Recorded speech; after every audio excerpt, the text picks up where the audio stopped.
Hechos capítulo 5, vamos a leer, hermanos, verso 1 al 11. Dice la palabra del Señor, voy a dar lectura, usted sígame con su vista. Pero cierto hombre llamado Ananías, con Zafira su mujer, vendió una propiedad y se quedó con parte del precio, sabiéndolo también su mujer, y trayendo la otra parte la puso a los pies de los apóstoles.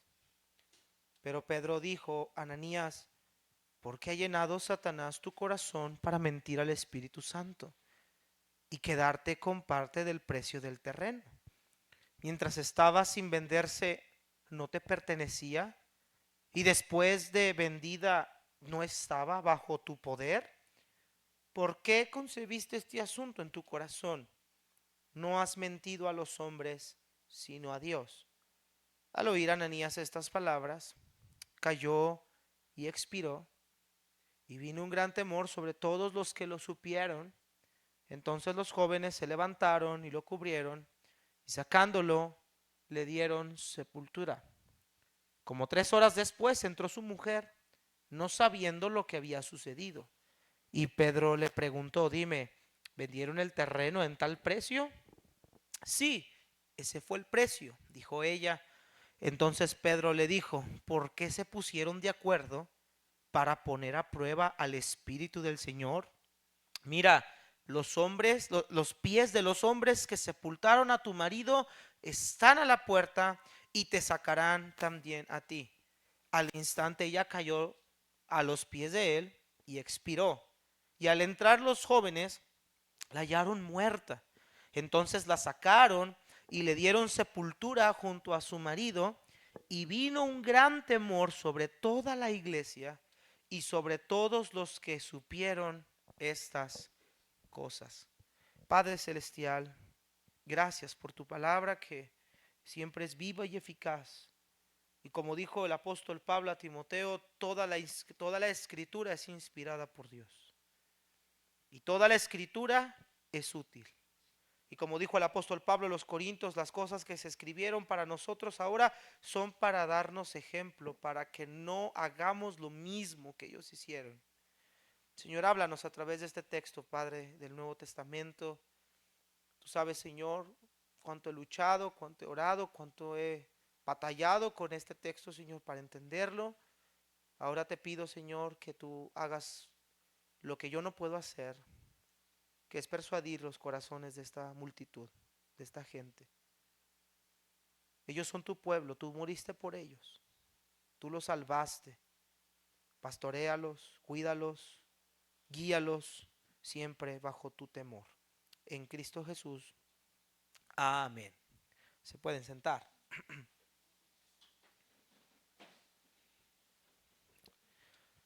En el huerto del Edén notamos claramente que Dios había creado el hombre a su imagen y semejanza.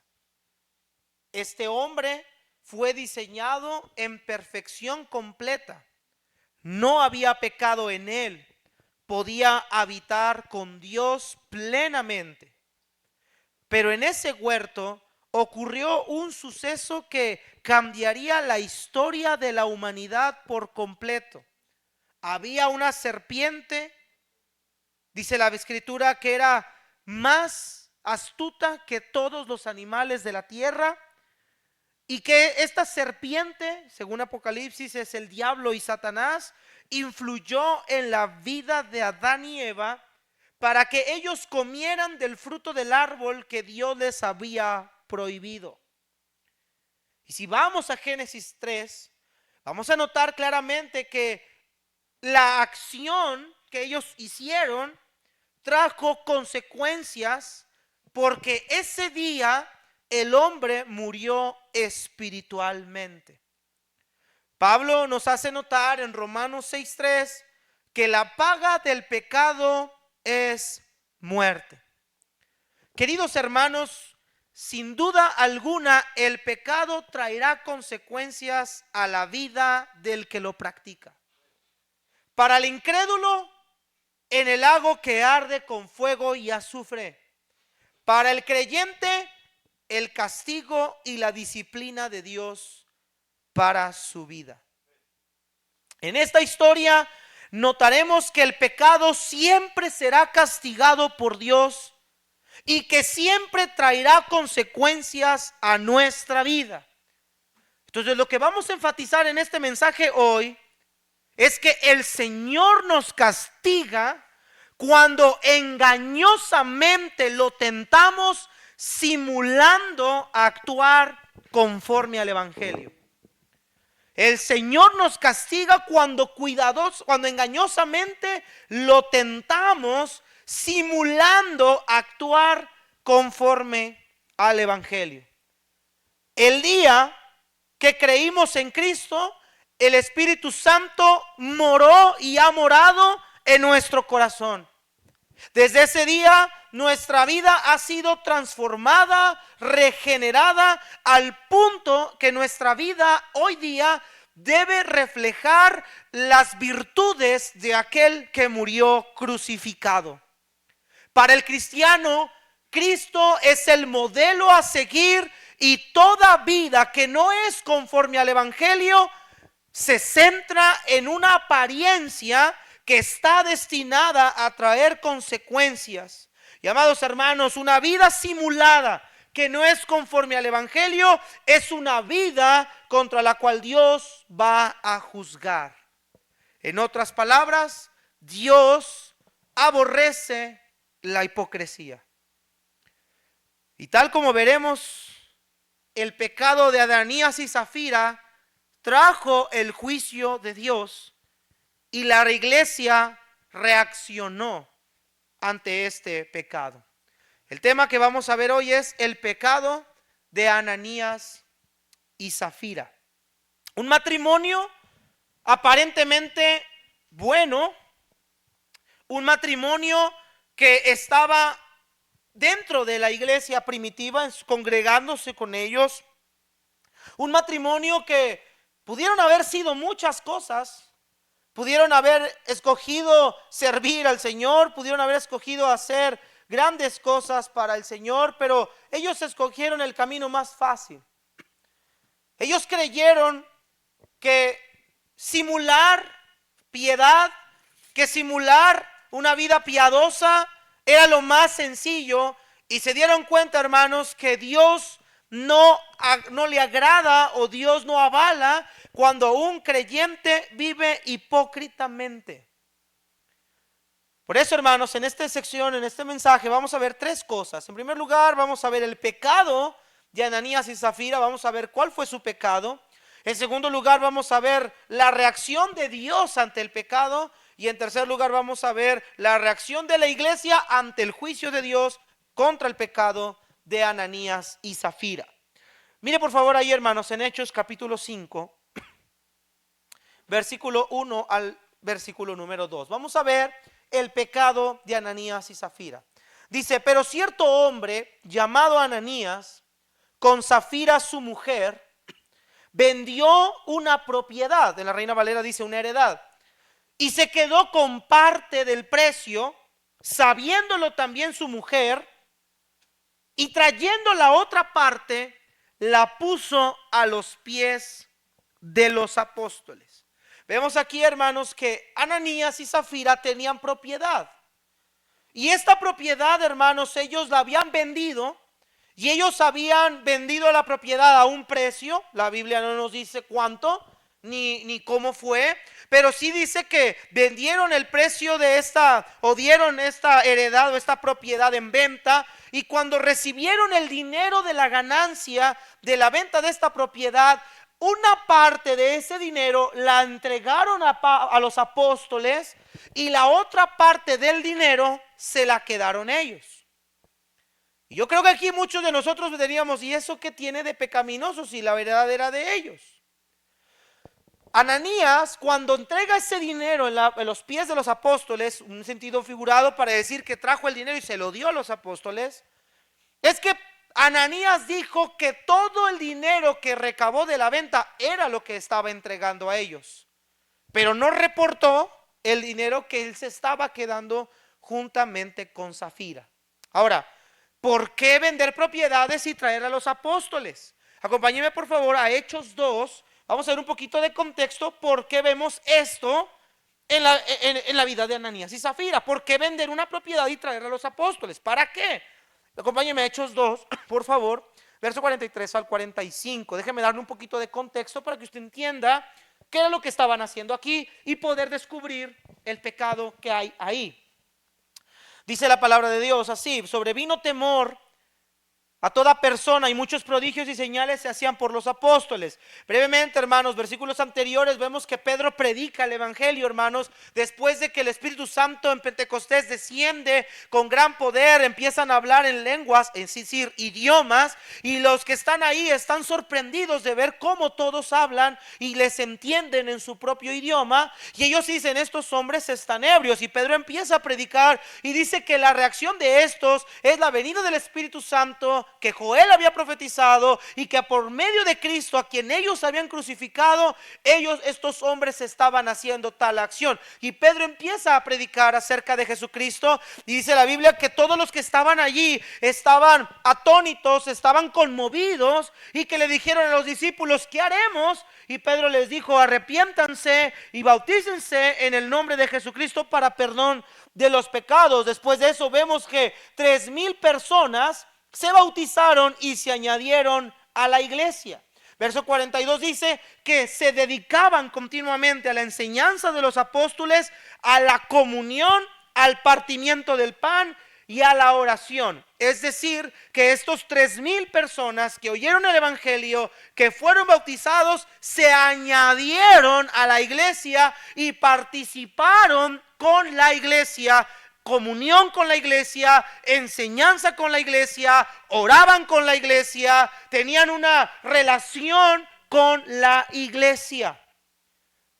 En ese contexto de estos 3,000 personas que se añaden a la iglesia, verso 43, dice que vino temor a toda persona, pues estaban haciendo prodigios y señales por manos de los apóstoles. Sabemos que los apóstoles no tenían poder por sí mismos, sino que lo hacían bajo la autoridad del Espíritu Santo, bajo la autoridad de Cristo. Cristo les dijo: yo los envío y les daré autoridad sobre todo demonio, sobre toda potestad. Ustedes podrán echarlos fuera, harán grandes prodigios en mi nombre. Esa era una de las manifestaciones claras de un apóstol. Tenía que hacer estas cosas, y si vemos en el capítulo 3 más adelante, lo hacen en el nombre de Jesús, nunca en su propio nombre. Pedro ve al cojo y le dice: no tengo plata ni oro, lo que tengo te doy, en el nombre de Cristo, levántate y anda. Entonces, estas señales eran evidencia al pueblo de que estos apóstoles venían en el nombre de Cristo. Era la manera en la que ellos podían constatar acerca de nuestro Señor Jesucristo. Verso 44: todos los que habían creído, nota eso, hermanos, todos los que habían creído. Es decir, que está hablando de todos aquellos que por la fe fueron salvos. Está hablando de la iglesia, de los miembros de la iglesia. Estaban juntos y tenían, ¿qué dice, hermanos? Todas las cosas en común. ¿Qué quiere decir que tenían todas las cosas en común? Que tenían una tal relación entre ellos que compartían sus propios bienes. Era tal la unidad en la iglesia que nadie decía: esto es mío, esta es mi comida, mi propiedad, mi dinero. No, ellos se compartían todo lo compartían. Tenían todo en común, tenían una comunión tan grande, una unidad tan grande, que todos ellos compartían de lo que cada quien tenía. Mire lo que dice verso 45: vendían todas sus propiedades, sus bienes, y los compartían con todos según la necesidad de cada uno. Vean la iglesia, precioso. Vendían sus heredades, sus propiedades, como decir, vendían sus casas, vendían todos sus negocios, lo que tenían, ganaban el dinero de la venta y lo ponían a los apóstoles para que ellos repartieran ese dinero entre los más necesitados que había con ellos.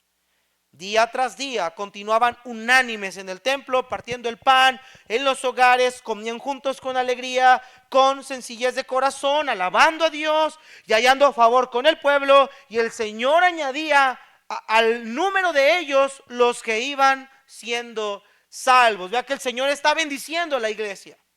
Él está añadiendo a la iglesia. Tienen todas las cosas en común, comparten todo.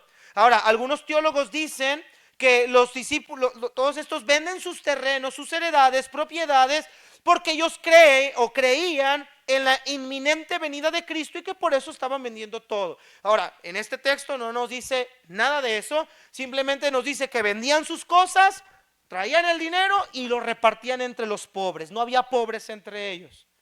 Si había alguien, atendían la necesidad. En Hechos capítulo 4, acompáñenme por favor, versículo 32, seguimos viendo a la iglesia crecer, la iglesia sigue creciendo en número.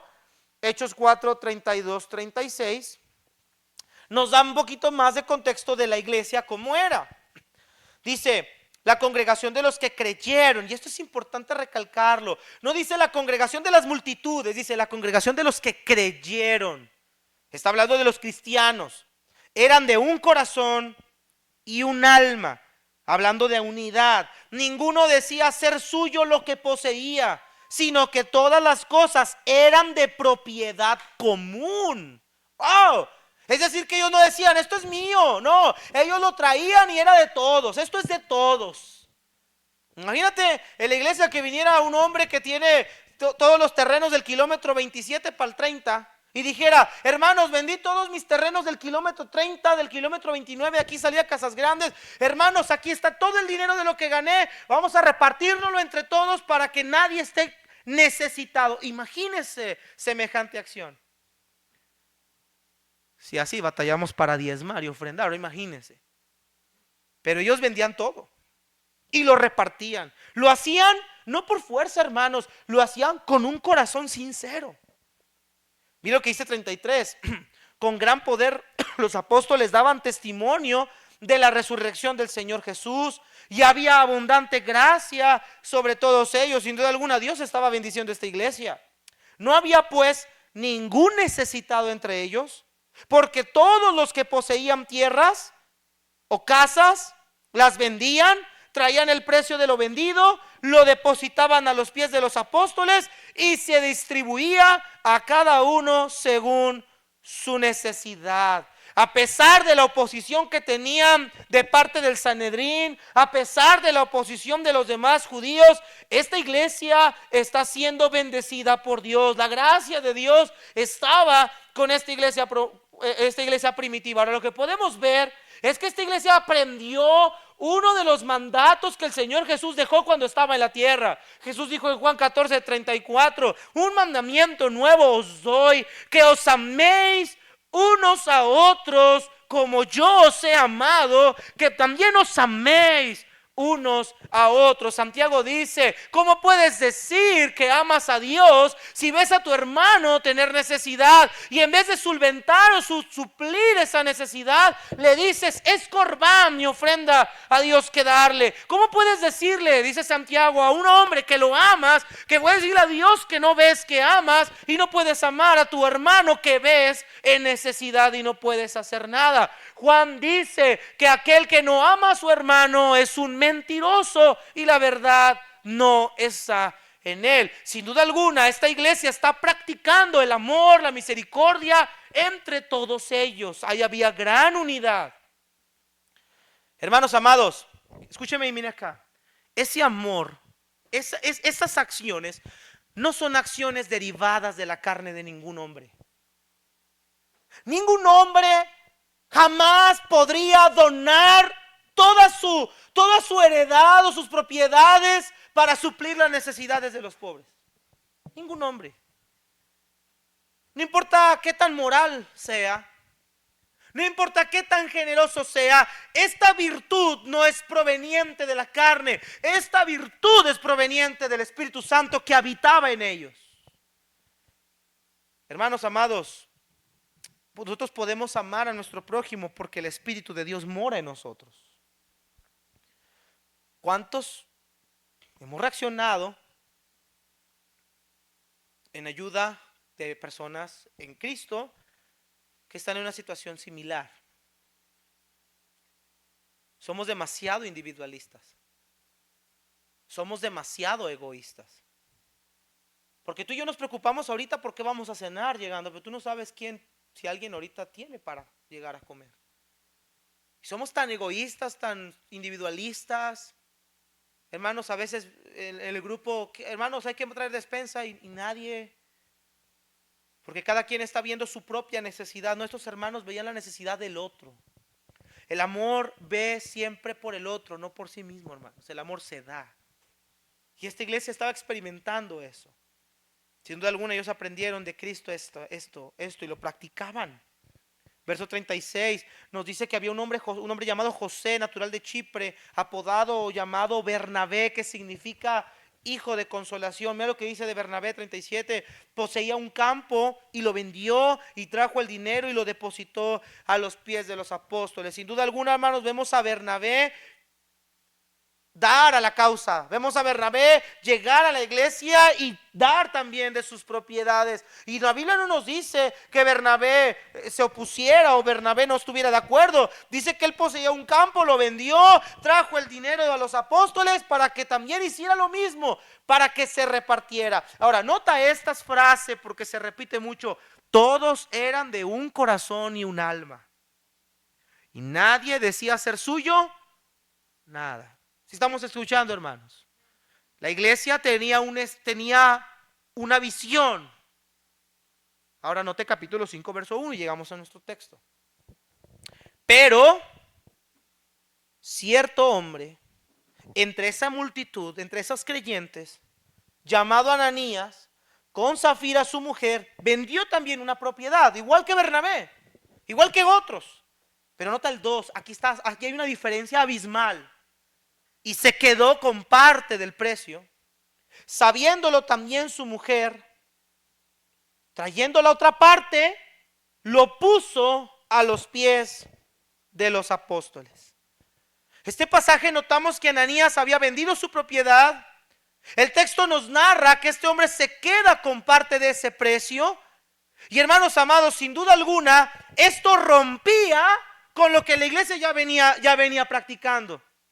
La iglesia no se fijaba en nada, la iglesia no se adjudicaba nada. Dice que ellos no se sentían dueños de lo que ellos mismos tenían todo en común, eran de un corazón, eran de un alma, pero Ananías y Zafira no. Ananías y Zafira vieron por sus propios intereses. Ananías y Zafira dijeron: vamos a mostrar piedad, pero a la misma vez no vamos a desprendernos del todo, porque esta es nuestra heredad. Y esto, hermanos, lo que Ananías y Zafira hicieron, manifestaba que su corazón estaba todavía en lo material. Su intención es mala. Él quiere mostrarse piadoso, misericordioso, dadivoso, pero no quiso perder la totalidad del dinero. El apóstol Pablo acertadamente le escribe a Timoteo diciendo: la raíz de todos los males es el amor al dinero, en el cual muchos se han extraviado de la fe. Ananías y Zafira tenían en su corazón algo distinto a lo que la iglesia tenía. La iglesia venía bien, estaba creciendo, todo en común, un corazón, un alma, pero Ananías y Zafira tenían otro corazón diferente. Ellos veían por sus intereses. Ellos veían por sus necesidades primarias. Ananías no actúa solo. Zafira también sabe esto. Y es cómplice de la acción de Ananías. Ella hacen una especie de acuerdo entre ambos. Ellos habían determinado mantener una fachada de piedad. Queridos hermanos, el evangelio cambia nuestra vida por completo. Pero no podemos fingir todo el tiempo ser algo que nosotros no somos. No podemos fingir todo el tiempo una piedad que nosotros no hemos desarrollado en nuestra vida. Podemos fingir con nuestra apariencia, podemos fingir con nuestra plática, podemos fingir con nuestras palabras, podemos engañar a la gente, podemos engañar a las personas, podemos engañar, hermano querido, a cualquier persona mostrando una apariencia de justicia. Pero mis hermanos, ¿habrá algo que Dios no sepa? ¿Acaso Ananías y Zafira pensaron que podían engañar a Dios? El salmista David hablando de Dios, nos resalta un atributo de Él. Dice: oh Jehová, tú me has examinado y conocido, tú has conocido mi sentarme, mi levantarme, has entendido de lejos mis pensamientos, has escudriñado mi andar y reposo, y todos mis caminos te son conocidos. Pues aún no está la palabra en mi lengua, y aquí, oh Señor, tú la sabes toda. Podemos fingir piedad, apariencia, podemos fingir un buen matrimonio, podemos fingir una vida piadosa del evangelio, pero tarde o temprano lo que está en nuestro corazón saldrá a la luz. Hermanos, Ananías y Zafira simplemente hicieron lo que en su corazón estaba. Y ellos van a Pedro y le dicen: Pedro, aquí está el precio de lo vendido. Esto es lo que nos dieron, todo esto nos dieron, Pedro, pero ellos habían ocultado una otra parte. Ahora, hermanos, quiero decirle que luché mucho con este texto por lo siguiente, porque si no interpretamos bien este pasaje va a sonar a prosperidad. Podrían los de la doctrina de la prosperidad decir: ya ven, tacaños, porque Dios castiga la tacañez. No, hermanos, no se está enfocando en la tacañez. Note por qué lo digo, verso 3, vea lo que Pedro dice. Pero Pedro dijo: Ananías, ¿por qué ha llenado Satanás tu corazón para mentir al Espíritu Santo y quedarte con parte del precio del terreno? Nota el 4. Mientras estaba sin venderse, ¿no te pertenecía? Y después de vendida, ¿no estaba en tu poder? ¿Por qué concebiste este asunto en tu corazón? No has mentido a los hombres, sino a Dios. Pedro no está reprendiendo a Ananías por agarrar dinero. Esos falsos de la doctrina de la prosperidad dirían: oh, mira la tacañez, Dios castiga la tacañez, así que hermanos, vayamos, vendamos todo y traigámoslo y traigamos a la iglesia para que Dios les dé más. No, Dios no se está centrando en eso. El pecado de Ananías ni el Zafira no tiene que ver con que dieron una parte y se quedaron con otra. Dice Pedro: a ver, Ananías, Zafira, si ya habían vendido el terreno y estaba en su poder, ¿por qué no se lo quedaron entonces? ¿Por qué, si antes de venderse el terreno ya te pertenecía, si ya era tuyo el terreno, nadie te lo exigió, nadie te lo pidió, nadie quiso que lo vendieras? ¿Cuál era el pecado entonces, hermanos? El pecado de Ananías y Zafira era que ellos pretendían, a través de engañar a los hombres, pretendían mostrarse justos delante de Dios con una actitud hipócrita. Hermanos amados, ¿se acuerdan del sermón de la semana pasada? ¿Es más grave de lo que parece? Bueno, esto es otro pecado que es más grave de lo que parece. Y parece que estoy agarrando de este tipo de sermones ahora. Es más grave de lo que parece. Porque, hermanos, la hipocresía nos lleva a simular algo que tú y yo no somos ni sentimos. La hipocresía nos lleva a hacer creer a las personas que somos alguien que en realidad no somos. ¿Cuál es la diferencia entre la hipocresía y la sinceridad del evangelio? Hermanos, el evangelio nos lleva a cambiar nuestras vidas de manera sincera y de manera íntegra. Eres íntegro ante la gente y eres íntegro en tu intimidad. Eres íntegro cuando nadie te ve y eres íntegro cuando nadie te ve. Eres íntegro ante Dios y eres íntegro ante la gente. Eso es la diferencia entre la regeneración por medio del evangelio. El evangelio cambia nuestras vidas de manera completa. La hipocresía solo simula la justicia. Pero lo que hay detrás de un hipócrita es algo peor.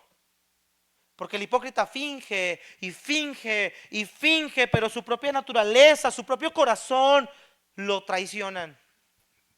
Ananías fingió ser un Bernabé más, un piadoso más, Oh, yo también he vendido, mira, yo también soy un hombre dadivoso, pero por acá estaba guardando, estaba ocultando esa falta de integridad y de sinceridad. Y eso era peligroso, hermanos, porque la iglesia venía de un corazón, de un alma, de una mente. Y Ananías lo que iba a hacer con esta actitud era contaminar la iglesia. Recuerdo lo que Pablo dice a los Corintios cuando un hombre entra con su madrastra: hermanos, ¿no sabéis que un poco de levadura leuda toda la masa? Quitad pues a ese perverso de entre nosotros.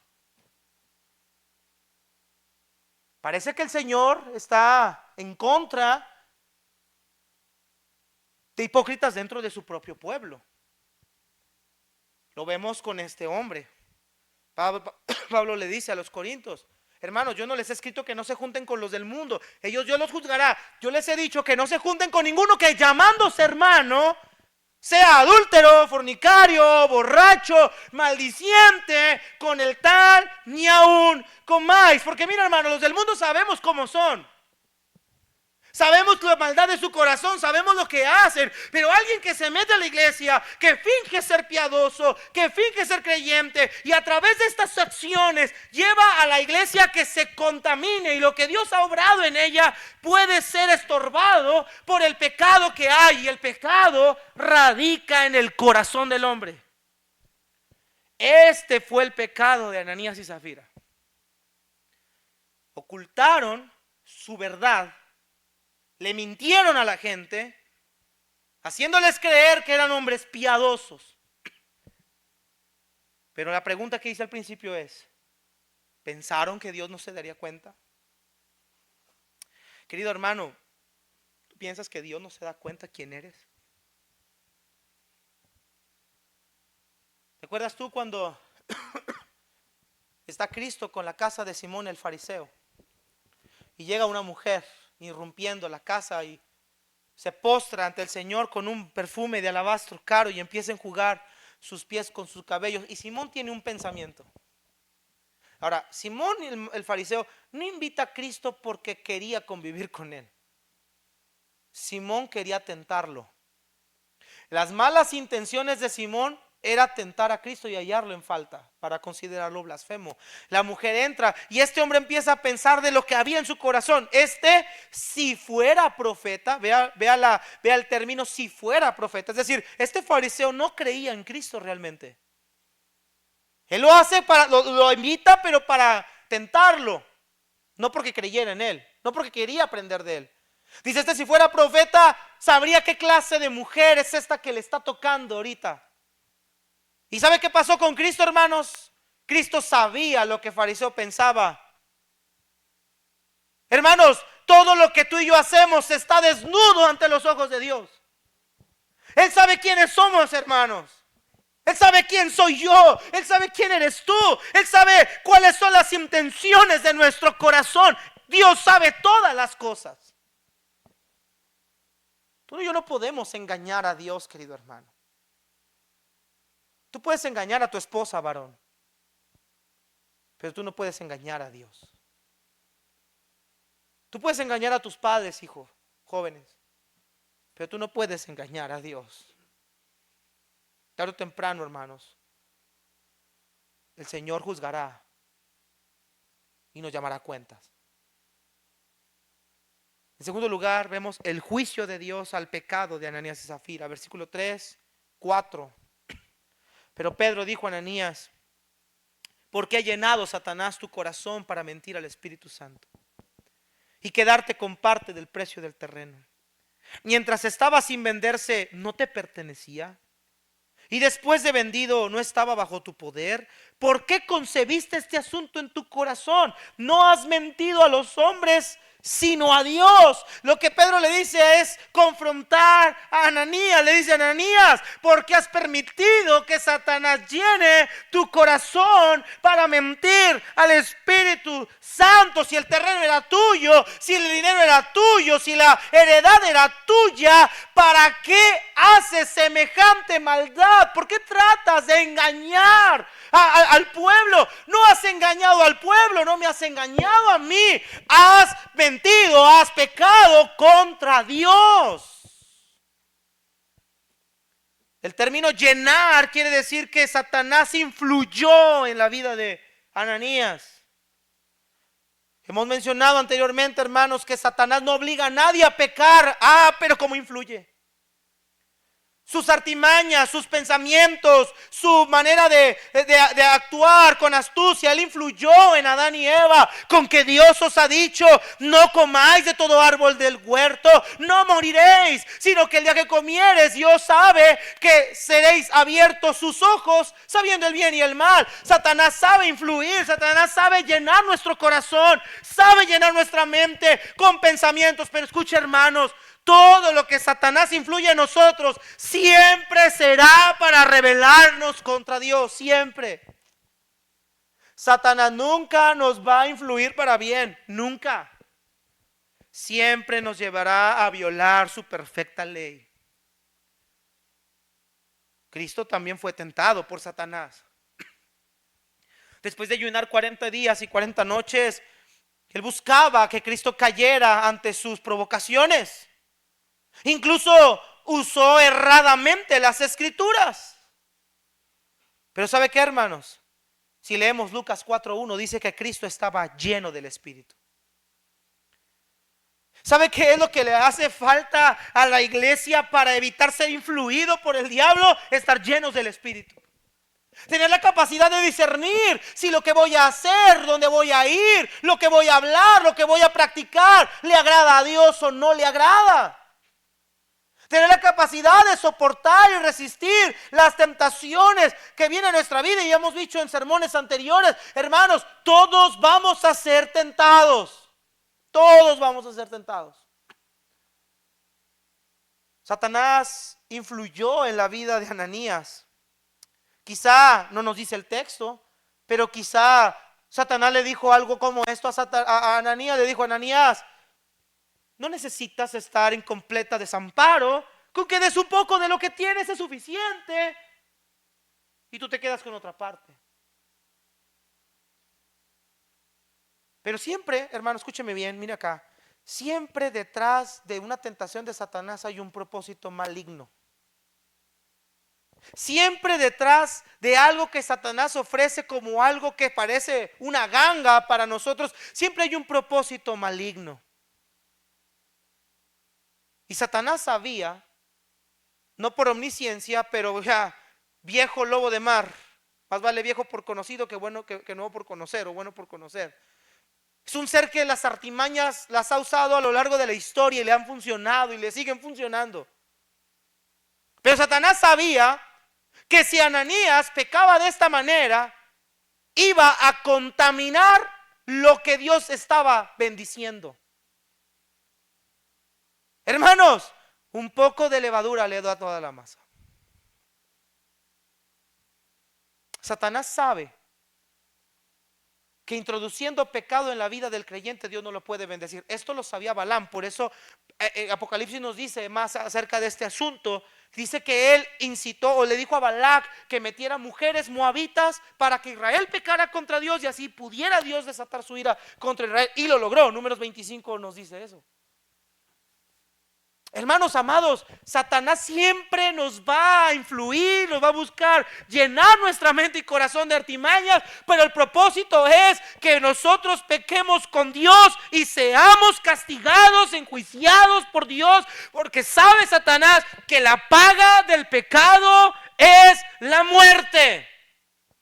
Todo pecado, mis amados hermanos, trae consecuencias. Todo pecado. Y si bien por la gracia de Dios el evangelio, la salvación, no se pierde, la vida del creyente cuando peca es una vida miserable. Es exhibida como un trofeo para este ser maligno. ¿Qué hubiera hecho yo en el lugar de Ananías? ¿Qué hubieras hecho tú en el lugar de Ananías? Ahora, de Ananías esperaba lo mismo de Ananías esperaba lo mismo que se debió de haber esperado del rey Saúl. Ananías debió de haberse arrepentido. Ananías debió haber dicho: perdóname, Señor. Pero Ananías no hizo ninguna acción. Y la respuesta de Pedro es tajante: no has mentido a los hombres, sino a Dios. El Evangelio nos transforma de tal manera que nosotros podemos ser ante Dios íntegros y buscar la santidad con todo nuestro corazón. Esto lo he mencionado algunas veces y lo repetiré otra vez. Un cristiano jamás se va a deleitar en el pecado, jamás. El cristiano podrá caer en pecado por su debilidad y vulnerabilidad, pero un cristiano jamás se deleita en el pecado, jamás, jamás. Un cristiano aborrece el pecado.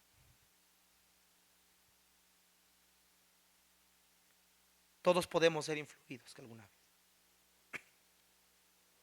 No quisiera pensar, aquí estamos hablando de una heredad, no quisiera pensar que a lo mejor hay alguien aquí que está siendo influido por Satanás y está haciendo algo que no debe. Déjame decirte a ti que estás haciendo eso. Lo que sea que estés haciendo, no me interesa. Nadie escapa de la justicia de Dios. Y Dios, el que ama, castiga. Siempre el pecado nos alcanza. Un poco de levadura terminará leudando toda la masa. Y siempre, hermano, yo crecí en una iglesia fundamentalista hasta el tuétano y siempre odié esta palabra, esta analogía que usaban. Y ahora, viendo estos textos, me estoy dando cuenta que parte de esa analogía era cierta. Siempre decían, Dios va a cribar la iglesia. Cribar es, los que saben albañilería, es cuando estás poniendo la arena en esa, parece tipo colador, pero grande, para que toda la piedrilla se quede ahí y salga la arena pura.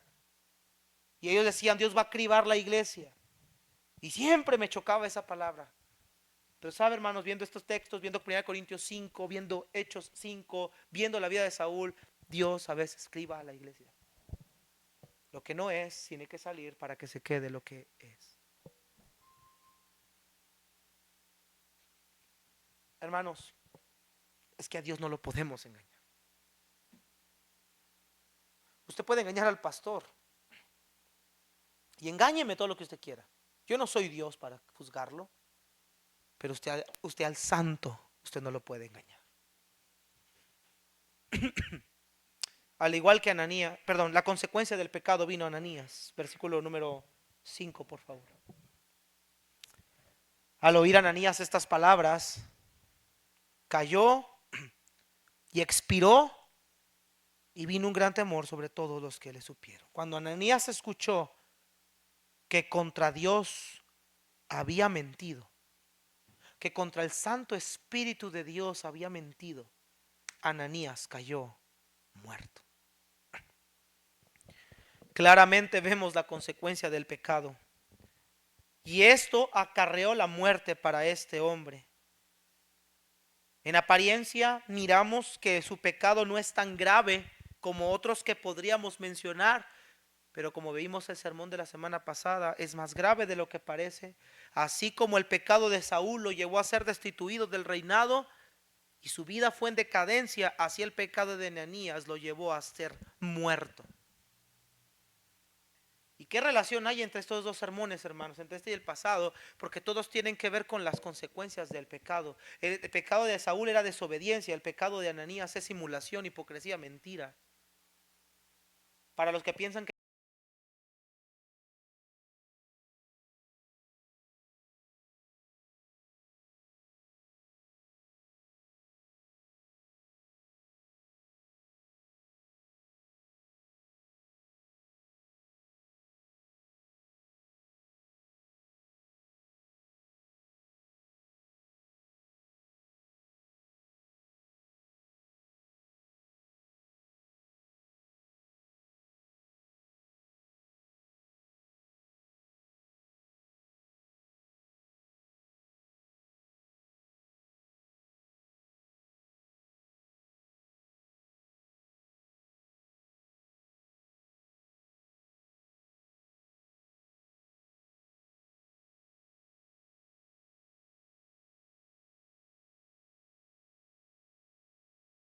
los gentiles veían eso y ¿sabe qué llegaron a pensar? Entonces el evangelio, si es por la ley, Pedro se aleja de nosotros por seguir las costumbres de la ley, pues vamos también nosotros a hacerlas. Y Pablo le dice, ¿por qué obligas a los gentiles a judaizar? Dice que hasta Bernabé fue arrastrado por la hipocresía de ellos.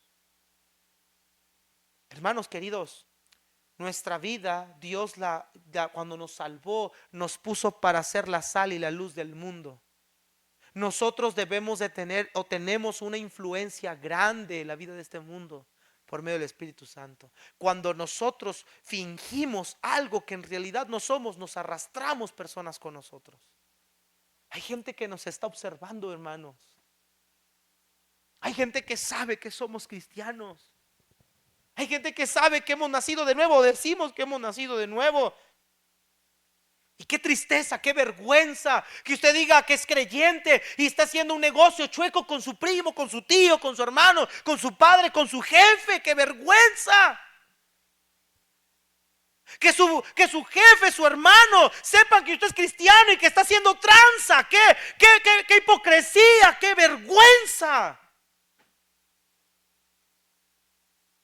Y en vez de hacerlo, llevar al evangelio por nuestro buen testimonio, Cristo le dijo a los fariseos por su religiosidad: ustedes los hacen 2 veces más hijos del infierno. Ni entráis, ni dejáis que otros entren. ¿Se está escuchando, hermanos? Hermanos, esto es más grave de lo que parece. Ahora mire por favor versículo número 7. Ahora sigue Zafira. Sigue Zafira. Podríamos pensar, bueno, aquí hay esperanza. Bueno, aquí va a haber sensatez. Aquí va a haber contrición. El Espíritu Santo va a redarguir a esta mujer. Verso 7. Como 3 horas después entró su mujer, no sabiendo nada de lo que había sucedido. Y Pedro le preguntó: dime, ¿vendiste el terreno en tal precio? Vea, hermanos, que hay una oportunidad de arrepentimiento. Pedro le está diciendo: a ver, Zafira, ¿realmente sí vendieron el terreno al precio que me dieron? Hermanos, esa pregunta era para poderle decir: ¿sabes qué, Pedro? Te mentimos, no es cierto, perdónanos. Señor, perdóname, no la vendí. Mira, aquí no es como la pregunta con Ananías. Cuando Ananías lo trae a los pies de los apóstoles, Pedro inmediatamente le dice: ¿por qué hiciste esto? Aquí le está preguntando a ella si es verdad que lo vendió así. Todavía hay una oportunidad para Zafira. ¿Es cierto, Zafira, que lo vendieron a ese precio? Y la respuesta de Zafira debió ser: Señor, no, perdóname, Pedro, no la vendimos a tanto. Mi esposo lo hizo, yo también engañé, perdóname, Señor, pequé contra ti, dame una oportunidad. Eso debió haber dicho Zafira. Pero note la respuesta de Zafira, que revela y denota lo que realmente en su corazón había. Sí, ese fue el precio, dijo ella. Sí, ella dijo: en tanto. Y vea la pregunta de Pedro: ¿por qué se pusieron de acuerdo para poner a prueba al Espíritu del Señor? Qué pregunta tan interesante. La Reina Valera dice: ¿por qué convenisteis en tentar al Espíritu de Dios? ¿Por qué te pusiste de acuerdo para pecar contra Dios? El término tentar, hermanos, a Dios es un término que vamos a ver recurrentemente en la Biblia, tanto en el Antiguo Testamento como en el Nuevo Testamento. Pero el término tentar significa desafiar o poner a prueba. Hermanos, quiero que me escuchen, lo voy a ilustrar así. ¿Sabemos que Dios es omnisciente? ¿Sí o no? ¿El Espíritu Santo es Dios? ¿Es omnisciente? ¿Sabemos que Él todo lo ve? ¿Que Él todo lo sabe? ¿Que Él está en todo lugar? ¿Sí? ¿Sí lo sabemos o no lo sabemos? Y entonces, ¿por qué desafiamos a Dios haciendo lo que no es correcto si sabemos eso?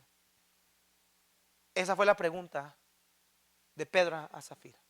¿Por qué desafías pues a Dios? ¿Por qué si sabes que Dios es omnisciente, omnipresente, santo, por qué sigues mandándote mensajes con una mujer que no es tu esposa? ¿Por qué si sabes que Dios es omnisciente, omnipresente y santo, por qué sigues viendo pornografía y masturbándote en el baño? ¿Por qué si sabemos lo que sabemos? Eso es un desafío. Eso es retar, eso es provocar. Dice Pedro a Zafira, tú y tu marido lo único que hicieron fue ponerse de acuerdo para provocar a Dios. Al actuar de esta manera, al hacer lo que hicieron, están dañando, están provocando a Dios no solamente porque ustedes ocultaron la verdad, sino porque van a dañar el pueblo que Dios está bendiciendo. Por eso tuvimos que ir al contexto, ver qué estaba pasando con la iglesia, porque lo que Ananías y Zafira hicieron, si eso se dejaba así, el pueblo iba a contaminarse en esas acciones. Todos siendo sinceros, todos dando y ellos simulando. Entonces el pecado de Ananías y Zafira no era tacañesco, no, era simulación y provocación a Dios. Hermanos, mira, créeme que cuando uno estudia estas cosas, uno cae de rodillas y dice, Señor, perdóname, quién sabe cuántas cosas he hecho.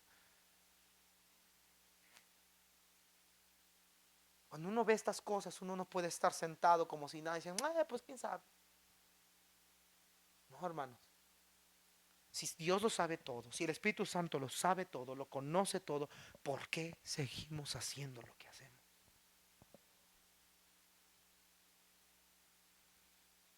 Pero la paga del pecado sigue siendo muerte. Mire lo que dice el versículo 10. Perdón, versículo 9, estábamos leyendo. ¿Por qué se pusieron de acuerdo para poner a prueba el Espíritu de Dios? Mira, los pies de los hombres que sepultaron a tu marido están a la puerta y te sacarán a ti también. ¿Qué, qué amable, Pedro. Tu marido acaba de morir por esto, tú también ahorita. ¿Ahí se enteró? Pues déjame decirte, querida Zafira, que la justicia de Dios es severa. Déjame decirte, querida persona que está aquí, que usted no ha aceptado a Cristo y sigue simulando que es un cristiano cuando en realidad no lo es. La justicia de Dios es severa. Y que tarde o temprano la ira de Dios vendrá a usted. Así que usted puede estar sentado, joven, señorita o hermano, persona que está aquí, no sé cómo llamarle, que está sentado creyendo que usted mismo que es un cristiano porque se viste como cristiano, porque trae una Biblia en su mano, pero usted en su interior sabe que sus obras no son conformes a las del Evangelio. A usted que está simulando, está actuando hipócritamente, déjeme decirle que la justicia de Dios, el juicio de Dios será severo. Será severo. Déjame decirle a usted, querido creyente, que Dios al que ama castiga. Y que muchas veces nos tiene que disciplinar.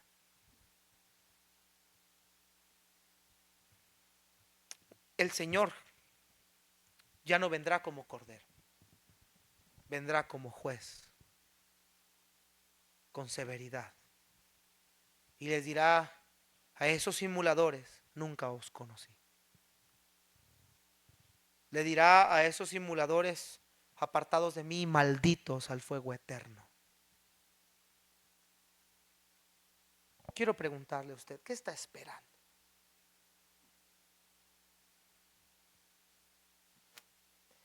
No juguemos con la longanimidad y la bondad de Dios. Porque Dios es lento para la ira, grande en misericordia. Pero también dice la Escritura que Dios castigará a las generaciones de los que le aborrecen. ¿Por qué Dios castigó este pecado con severidad?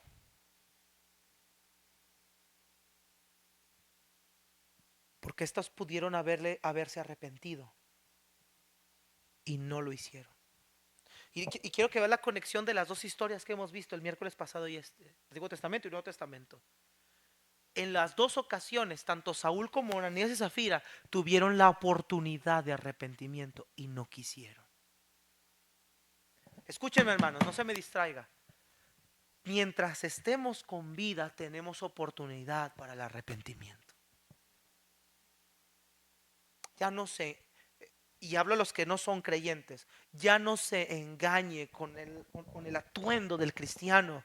Es momento de decir, Señor, este soy yo, este es mi verdadero yo. ¿Cómo te llamas, Jacob? Usurpador, ese es mi nombre.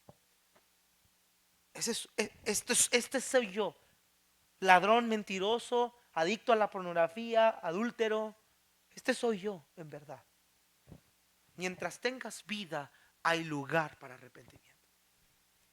Dice la palabra del Señor que si confesamos nuestros pecados, Él es fiel y justo para perdonarnos y limpiarnos de toda maldad. Hermanos, todavía hay oportunidad. Querido creyente, tenemos un abogado que intercede por nosotros todos los días. Y si hemos pecado, podemos venir a Él y Él nos da gracia y nos perdona. ¿Por qué Dios dejó esto para nosotros ahora como audiencia moderna? Porque tanto para la audiencia de ellos como para la nuestra debe haber una reacción ante el juicio de Dios severo contra Ananías y Zafira. Verso 10 y terminamos. Perdón, verso 11. Sí, 10 y 11. Al instante ya cayó a los pies de él y expiró, esto es decir, que murió. Y al entrar los jóvenes la hallaron muerta, entonces la sacaron y le dieron sepultura junto a su marido. Y vino un gran temor sobre toda la iglesia y sobre todos los que supieron estas cosas. La iglesia no pudo estar en un estado de decir, pues murieron, pues ni modo. No, dice que vino temor. La palabra temor aquí no habla de reverencia, aquí se refiere de miedo, de pavor. Oh, Dios sí es severo, Dios sí es justo, Dios sí castiga, Dios sí trata el pecado con severidad.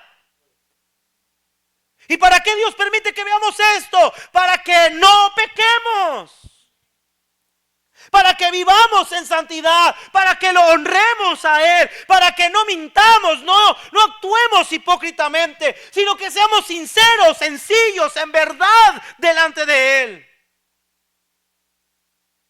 Oh, hermanos amados, esto se nos dejó para enseñarnos que Dios juzga con severidad el pecado. Al igual que lo vimos en la carta el primer libro de Samuel, la vida de Saúl. Dios, cuando tiene que tratar con el pecado, lo trata. Por eso, mis hermanos, agradecidos con Cristo debemos estar. Agradecidos con Dios por Cristo debemos estar. Porque Cristo llevó en su cuerpo toda la ira de Dios. Toda esa justicia, esa severidad con la que Dios trata el pecado, Cristo la llevó en su cuerpo. Cristo lo recibió por nosotros. Él recibió el golpe por nosotros. Él pagó por nuestros pecados. El pecado de nosotros no quedó impune. No fue absuelto solamente porque sí. No quedó impune. Dios lo castigó. Dios juzgó. Dios desató su ira. Dios condenó a su Hijo por nosotros.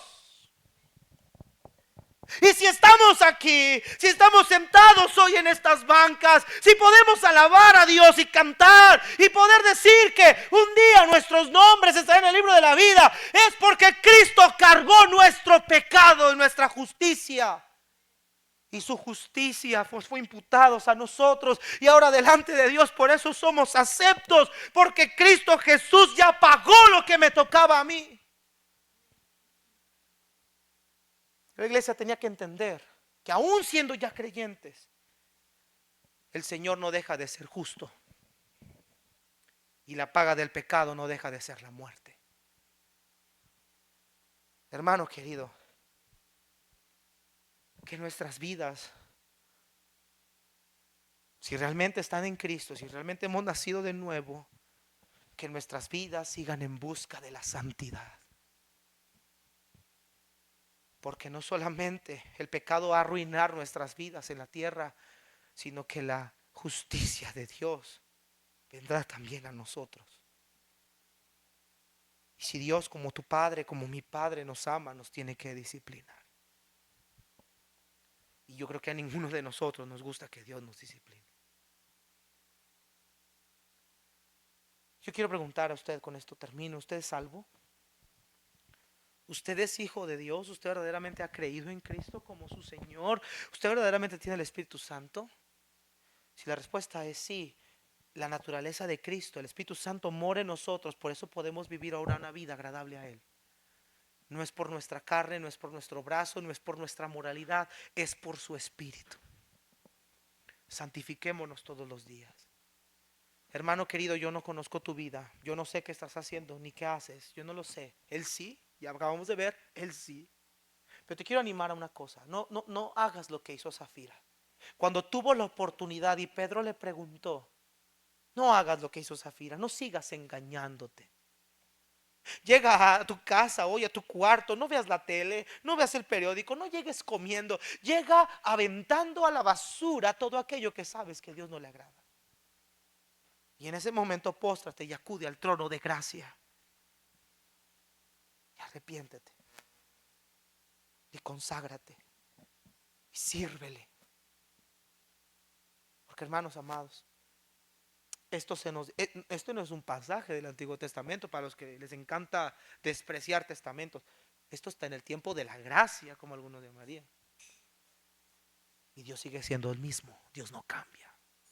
Puestos de pie, hermanos, vamos a orar. Venid a mí, dijo el Señor, y pongámonos a cuentas. Si vuestros pecados fueren como la grana, como la nieve, serán emblanquecidos. Si fueren rojos como el carmesí, vendrán a ser como blanca lana. Hermanos, venga Cristo, venga Dios. Agárrese de la santidad de Dios y pida perdón si tiene que hacerlo. Arrepiéntase. Arrepiéntase. Porque hemos visto ya en 2 miércoles que para Dios no hay pecado chico y grande, hermanos. Para Dios el pecado es el pecado. Ya vimos mentira, ya vimos desobediencia. El pecado es el pecado. Ni siquiera hemos hablado de inmoralidad ni nada de eso. Y nos damos cuenta que el pecado sigue siendo tratado con severidad. Gracias a que Cristo murió por nosotros, la salvación no es por obras, si no estaríamos perdidos. Pero Cristo hizo lo que tú y yo no pudimos hacer. Él es tu esperanza. Querida persona que está aquí, si usted no es salvo, Él es su esperanza. Deje de luchar con su hipocresía, deje de luchar. Deje de luchar con seguirse engañando. Deje de luchar. Entréguese a Cristo en verdad. Nunca dejaré de predicar el evangelio detrás de este púlpito. Siempre, cada semana hay una oportunidad de arrepentirse. Si usted no lo ha hecho, hágalo. Hágalo. Si hoy tenemos que confesar a Dios pecado, confiéselo, póstrese ahí. Es más, hermano, nadie debería estar de pie. Yo creo que todos deberíamos estar de rodillas. Póstrese ahí en su lugar. Si no le gusta pasar al altar por lo que sea, póstrese aunque sea en su lugar. Y confiese pecado, tráigalo a Dios. Él perdona, Él sigue perdonando. Él es un Dios de gracia. Pero no permita que su vida se arruine como la vida de Ananías y Zafira. Por seguir ocultando su pecado, por seguir simulando, por seguir engañándose a sí mismos. Oh, hermanos, que nuestras vidas sigan yendo a la santidad, buscando a Dios de corazón. Ya avienta las revistas, los videos, ya avienta esa mujer, ya avienta el alcohol, ese cigarro, ya avienta esa droga, ya avienta ese programa sexoso, ya avienta ese tiempo perdido, ya avienta esas mentiras, ya avienta esa desobediencia, ese corazón soberbio y arrogante, y ven al Dios de la gracia. Arrepentíos y convertíos, dijo el Señor, para que sean borrados vuestros pecados. Y me encanta lo que Pedro dice más adelante, para que vengan de la presencia del Señor tiempos de refrigerio. Ay, cómo nos hacen falta tiempos de refrigerio. Pero esos tiempos vienen cuando hay una vida limpia, una vida íntegra. Padre, gracias por tu bendita palabra. Gracias. Gracias por haber hablado gracias por haber hablado a mi vida, Señor, a mi vida. Sinceramente estoy deshecho, estoy golpeado, pero gracias porque llega a tiempo tu palabra. Gracias, Señor, en Cristo Jesús. Amén. Vamos a tomar asiento, hermanos.